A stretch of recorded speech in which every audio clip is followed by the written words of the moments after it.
How can the archetypal structure of the hero's journey enrich your life? And what exactly is the hero's journey? And what are possible applications of the hero's journey? And what are the stations of the hero's journey? All this we will discuss in this video.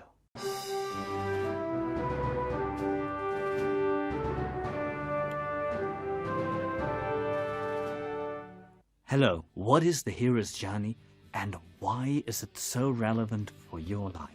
In this video series, I want to look at the meaning of the hero's journey and the steps of the hero's journey. I want to look at them in detail and how they will apply in your life.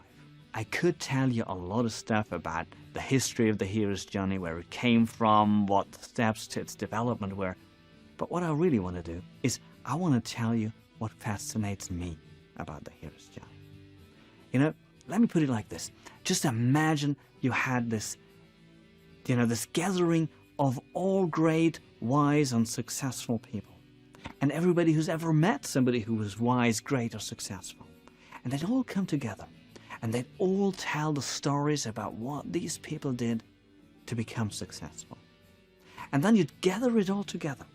All those stories about all the successful people that ever existed. And you would put it into one core sequence of success that has gathered inside it the essential core wisdom of humanity. That's what the hero's journey is. It's been filtered through the collective unconscious over centuries, over millennia, in fact. And the essence of this, that's the hero's journey. You know, people sometimes ask, what is the science behind this? It is based upon Jungian psychology. There's a lot of evidence in the discipline of comparative mythology. There are many parallels in proven behaviors of successful people in many fields of life and in many professional areas. And once you think about it, it's sometimes simply a matter of common sense or philosophical deduction, if you prefer a more fancy term. If you're interested to learn more about the science behind this, I'm happy to make a video about this if there are enough people interested in the detail. Just let us know in the comments. In the future, in this channel, we're gonna present to you a lot of cool video series. We're gonna present to you video series about how to better communicate, how the mind works, how you can understand other people and know what makes them tick. We will also teach you how coaching works and how to do hypnosis and a lot of other cool stuff. We'll look at relationships and dating and all these things. And there's always going to be one core structure that we will always go back to, from which all the elements of what makes us successful will always come from and to which they will refer back. And that core structure, this is what this series is all about. This is the hero's journey. Are you interested? Okay, let's just start from the beginning. What exactly is the hero's journey?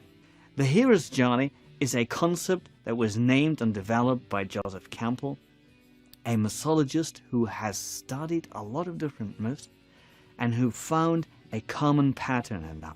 And he understood this pattern to be a kind of archetypal pattern, a pattern where the different stages have a universal meaning, a meaning beyond just this particular myth. There are stages that can be found in all kinds of myths and stories all over the world. And Joseph Campbell linked this concept to the idea of an archetype which was developed by Carl Jung earlier, and even before Jung there was the idea that maybe certain concepts, sometimes called elemental ideas, were so important that they would express in mythology or in dreams, and that they have a great significance for our life. Now, the fundamental idea is that these archetypal structures, of which the hero's journey is the main archetypal structure, are so important because they are the core structures of things that happen in our life.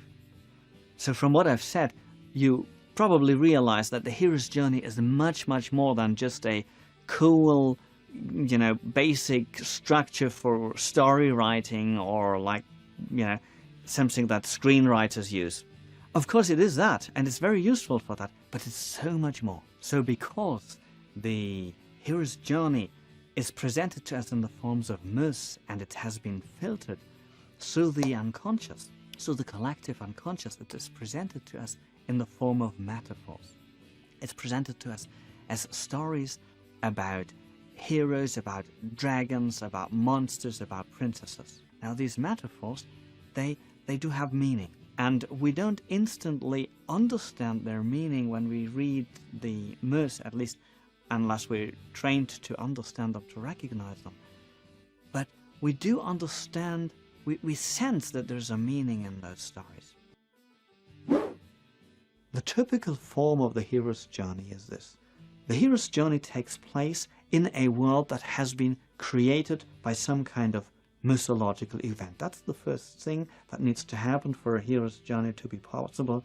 The world needs to be created, and a certain order needs to be set into this world. And in this world, with this order, the hero is born. He's born with a destiny that's very often indicated by some kind of prophecy or miraculous events before, during, or after his birth. When the hero has grown up, or grown up enough anyway, he will meet some herald, some figure that introduces him to the idea of adventure. And this is the first step of the actual hero's journey, is hearing the call to adventure. And once he hears this call, the possibility that there is some kind of adventure, some princess to be rescued or something similar, then he has to overcome his own doubts, his own uncertainty, and that's called overcoming the refusal.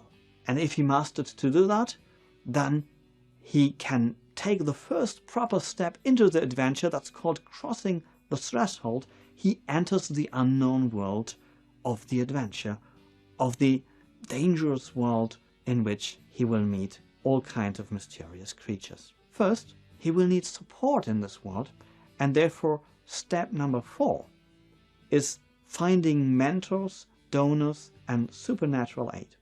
All kinds of people or things that will help him. He might be given a magical sword, he may be given a magical armor, he may be just given advice that is very, very valuable. He may also find friends, companions, sometimes animal helpers. And with those resources, he can approach step number 5, stage number 5, which is the road of trials, on which he will be tested, on which he will meet monsters, dragons, ogres, witches, and all kinds of other difficult situations and riddles that he has to survive. And when he does that, he will reach the 6th stage, and the 6th stage is assuming a heroic status and becoming, as Campbell calls it, a representative of the father. He is now a proper hero in the world, known as a hero. And sometimes he may become a king, or he may receive the hand in marriage of the king's daughter. And that's not the end of the hero's journey, because the next stage is the meeting with the Muse, or the goddess, as Campbell calls her. Sometimes the king's daughter that he has won, or he has won the right to marry, but maybe she doesn't yet love him, so he has to win her love. So she inspires him to become more than he was before. Or maybe sometimes it's some other figure that inspires him to become more than he was. And with our positive inspiration, he now has to face the negative side. He has to overcome the temptation.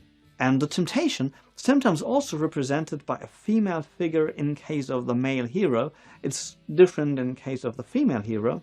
In case of the male hero, this is maybe a tempting female figure who wants to distract him from the positive path that he is in. Distract him, wants to seduce him to abandon the king's daughter, for example, and he has to overcome this temptation. And sometimes that may even include some form of symbolic death, because he has to overcome, he has to give up his false ego. His ego has to die.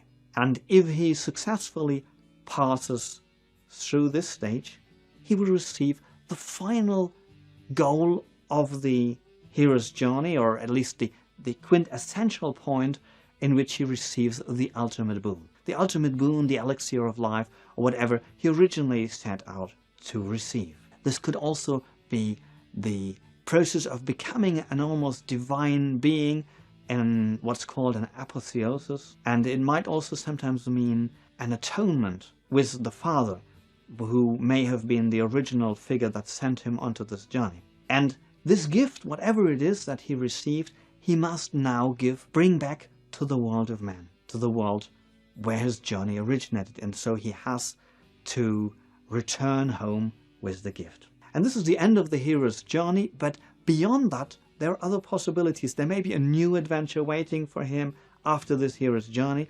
There may be the possibility that people to whom he has given the gift now become heroes in their own right, and maybe a fellowship of heroes is built like the Round Table. And we may even see that he has some important function for the development of humankind in some form or fashion. So there's a lot of things that may come forth from this hero's journey. And that's the general structure, and we will look at each of those stages in detail in the following videos. In the following videos I will discuss what the deeper meanings, not so much of Star Wars, but what the deeper meanings of all myths and how they really are metaphors. They are ways to explain to us how we can be successful in life, how we can live a happy, successful, positive, constructive life. And that's really what it is all about. So if you are curious to find out what the deep wisdom of the collective unconscious has to offer you as advice for your life, this video series is for you. If there are any questions about any videos in this series, or if you have anything that you would like to be explained in more detail, please let us know. Write your questions, write your requests in the comments below the specific video that you want to have an explanation of, or that anything needs to be explained in some more detail. And at the end of the series, we'll look at all the comments and we will make a bonus video for you to explain all the questions or react to the comments. So we are really, really curious about your comments, what is interesting to you and what you want to know more about. If you haven't already done so, like and subscribe to this channel so you don't miss any content. See you soon in the next video.